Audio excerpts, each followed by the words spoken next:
Olá, sejam bem-vindos. Eu sou o professor Cido, este é o canal Filopolíticos. Hoje, dia 19 de setembro de 2021, uma data significativa, uma data muito importante para todos os educadores brasileiros. Hoje comemora-se o centenário de nascimento do grande educador brasileiro que foi Paulo Freire. Então, esse vídeo vai assim como uma homenagem a esse grande educador, a essa grande pessoa que inclusive mudou a minha vida. A minha vida eu devo assim, hoje, inclusive até enquanto professor, eu devo muito a Paulo Freire. Eu sou um grande admirador de Paulo Freire e leitor também de suas obras. Sempre achei Paulo Freire assim muito importante. Eu conheci assim o primeiro contato que eu tive assim com Paulo Freire, conhecendo inclusive sobre Paulo Freire, foi lá nos idos de 1987, 1988, 1989, quando eu fiz o meu curso de filosofia e uma professora de didática, que trabalhava essa disciplina de didática, ela era assim uma apaixonada por Paulo Freire. E desde aquele momento a gente começou então a ter assim esse contato com as obras de Paulo Freire. Foi assim um momento importantíssimo quando inclusive eu tive a oportunidade de ler essa obra dele, que é A Pedagogia do Oprimido. É claro que nesse período Paulo Freire era vivo, mas eu não o conhecia, né?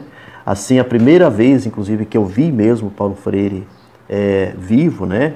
Assim, foi aqui na Universidade do Estado de Mato Grosso, antes, inclusive, da sua morte. Me parece que ele esteve aqui em 1996, em 97 acontece a sua morte.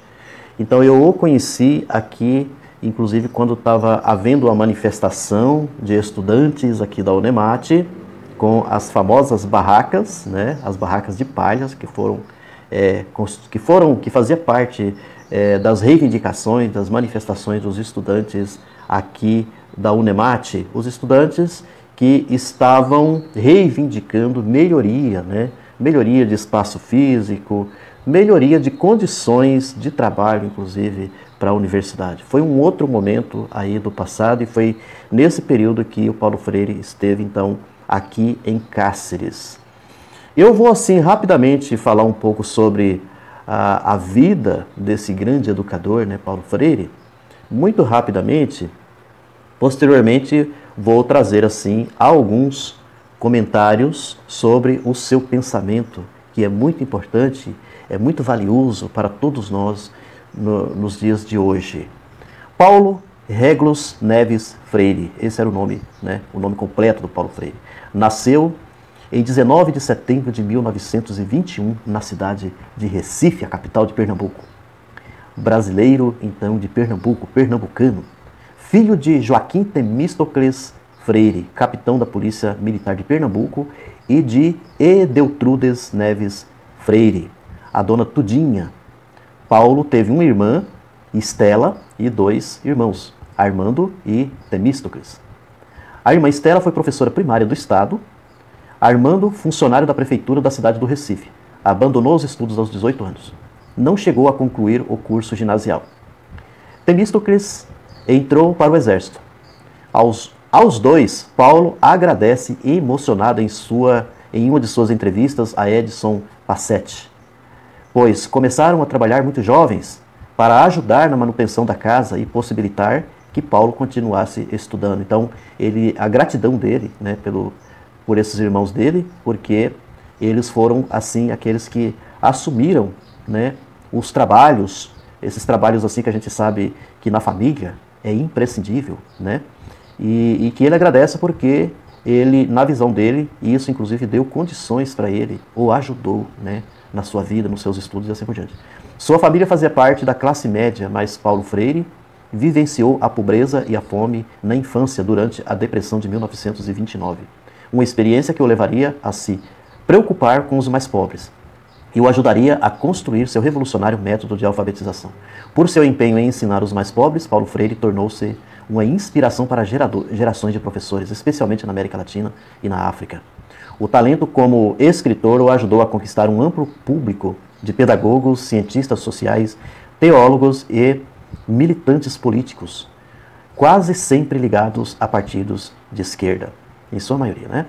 A partir de suas primeiras experiências no Rio Grande do Norte, em 1963, quando ensinou 300 adultos a ler e a escrever em 45 dias, Paulo Freire desenvolveu um método inovador de alfabetização, adotado primeiramente em Pernambuco. Seu projeto educacional estava vinculado ao nacionalismo desenvolvimentista do governo João Goulart.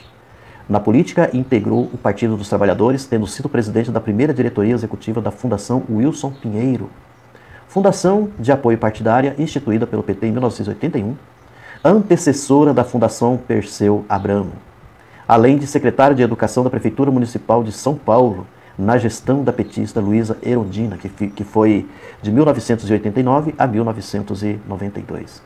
Freire entrou para a Universidade do Recife em 1943 para cursar a Faculdade de Direito, mas também se dedicou aos estudos de filosofia da linguagem.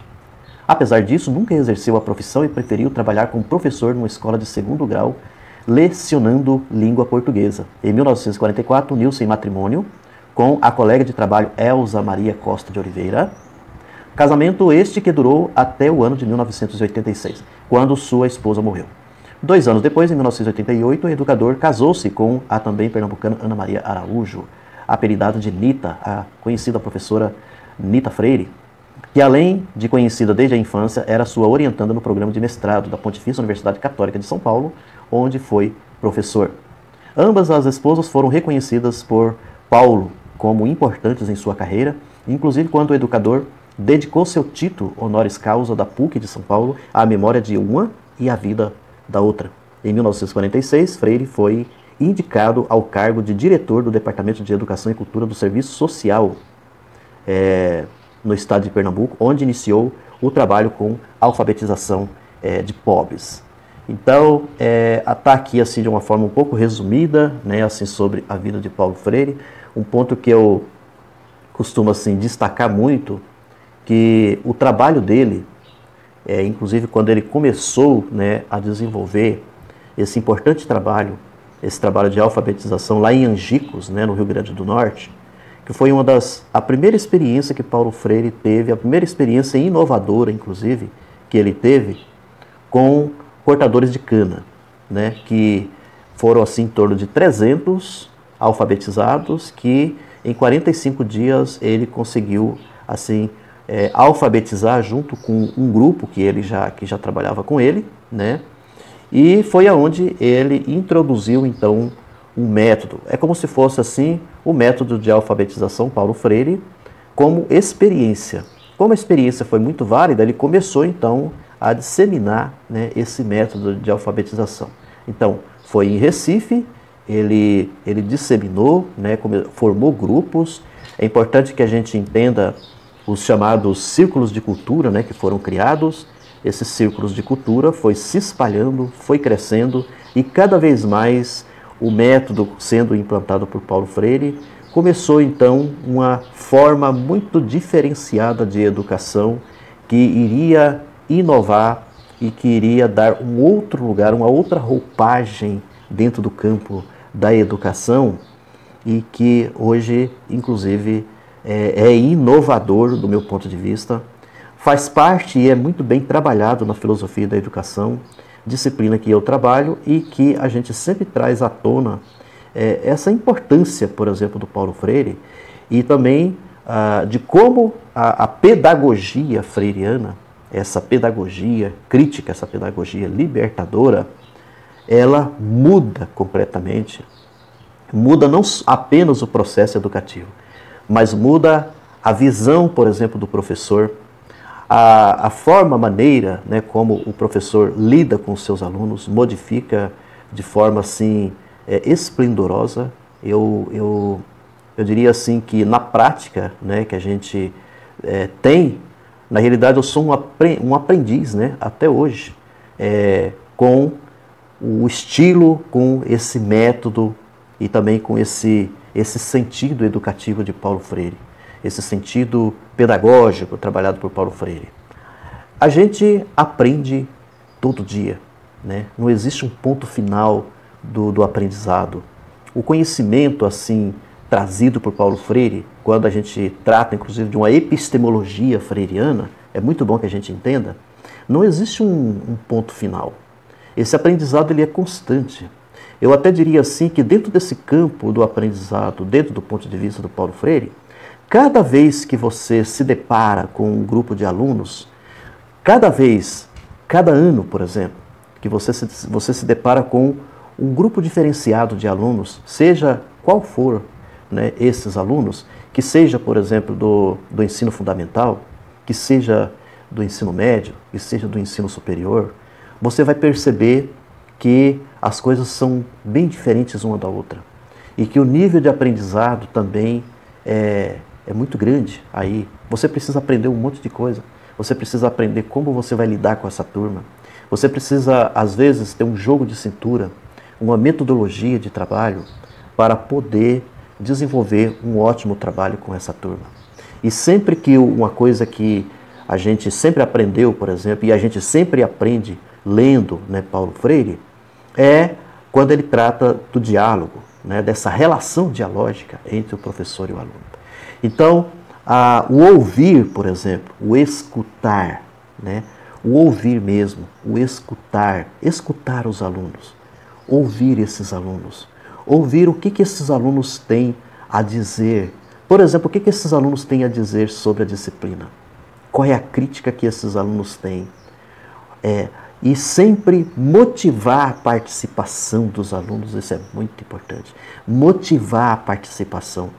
O Paulo Freire, ele introduziu assim uma educação diferenciada, onde aquele chamado magicentrismo, onde o professor é o centro das atenções, onde o professor é o que sabe e os alunos não sabem, ele vem e modifica completamente essa relação, porque o aluno, ele também está junto ali no centro. Não é o professor que é o centro de tudo. O aluno também, ele está junto. Professor e aluno caminham juntos.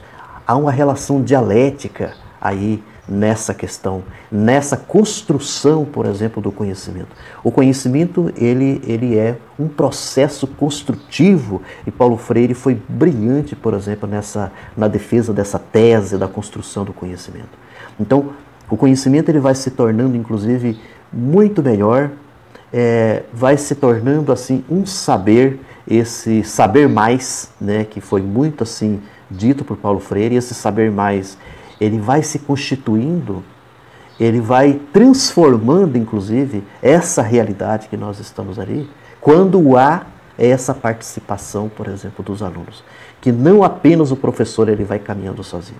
Porque senão fica assim, só o professor falando, só o professor que é o grande conhecedor e os alunos é o ouvidor, é aqueles apenas que coleta dentro daquela linha da educação bancária, né, que ele tanto criticou.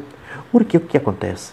Porque a educação, na visão de Paulo Freire, durante muito tempo mesmo, até chegar nos anos 60, né, que ele começou com essa inovação toda dos anos 60, foi apenas interrompida em 64 com o golpe militar. Então, assim, ele percebeu, porque Paulo Freire era um grande leitor também, né? Ele leu muitos grandes intelectuais, ele sabia, por exemplo, dos contextos históricos, os contextos históricos e educacionais e assim por diante. Então, ele percebeu que essa educação tradicionalista, essa educação conservadora, essa educação, por exemplo, que foi muito implementada pelos jesuítas, ela era, assim, centralizadora, porque ela centrava no professor como a grande autoridade do conhecimento da sala de aula. E que os alunos, restava, assim, aos alunos apenas o quê? Apenas ouvir, ficar quieto, né, na sua carteira, na sala de aula, e não ter nenhuma participação. Imagina, os alunos não podiam dar um pio na sala de aula, né? Eles tinham que ficar quietos e não podiam participar de nada. Com essa metodologia desenvolvida com Paulo Freire, a coisa muda completamente, né? Modifica completamente. Então, o aluno, ele participa, né? Então, esse tipo de educação desenvolvida assim, por Paulo Freire, o que ele vai chamar assim, de educação problematizadora, né?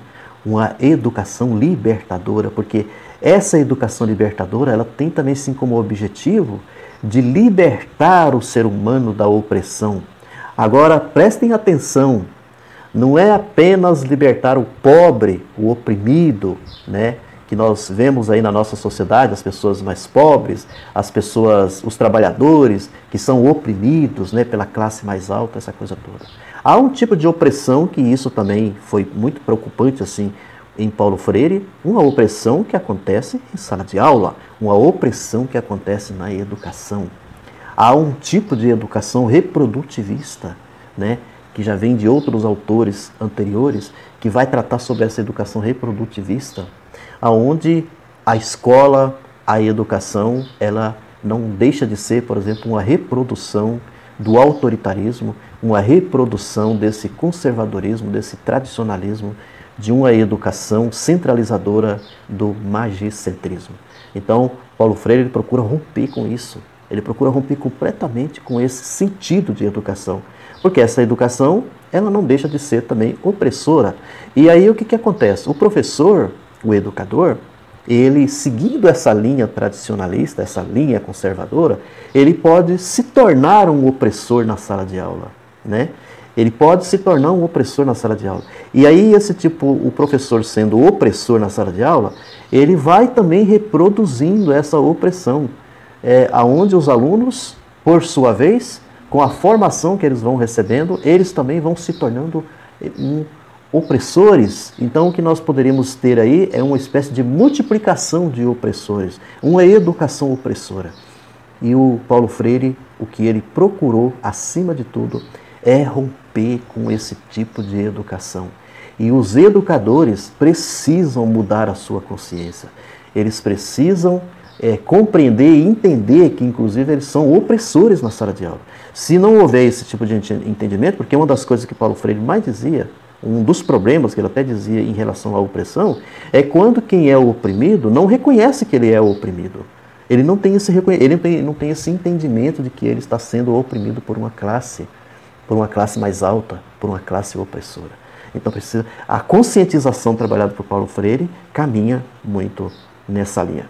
Por isso Paulo Freire, então, ele desenvolveu importantes obras, né? Não são inúmeras obras de Paulo Freire, não dá para falar de todas aqui, mas Educação como Prática da Liberdade, essa é uma obra excelente de Paulo Freire. A Pedagogia do Oprimido, aqui muita coisa que eu inclusive falei aqui tem a ver com a Pedagogia do Oprimido, é uma obra, eu diria assim, que é o centro do pensamento freiriano, uma das obras mais importantes e marcantes da pedagogia de Paulo Freire.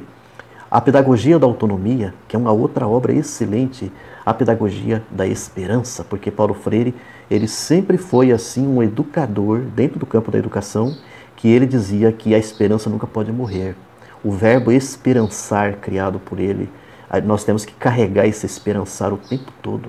A esperança, ela tem que estar presente na nossa luta. Na nossa luta, Paulo Freire foi um grande incentivador da luta. O professor não é aquele, por exemplo, que só dá aula. O professor é um ativista. O professor, ele se preocupa com a questão política, com a questão social, e ele se movimenta. O professor vai para as ruas, o professor vai contra o autoritarismo, o professor como o autoritarismo que nós estamos vivenciando aqui no nosso país. É isso que eu tinha a dizer para todos vocês. Quero desejar um ótimo domingo a todos e todas vocês. E viva Paulo Freire! É isso aí.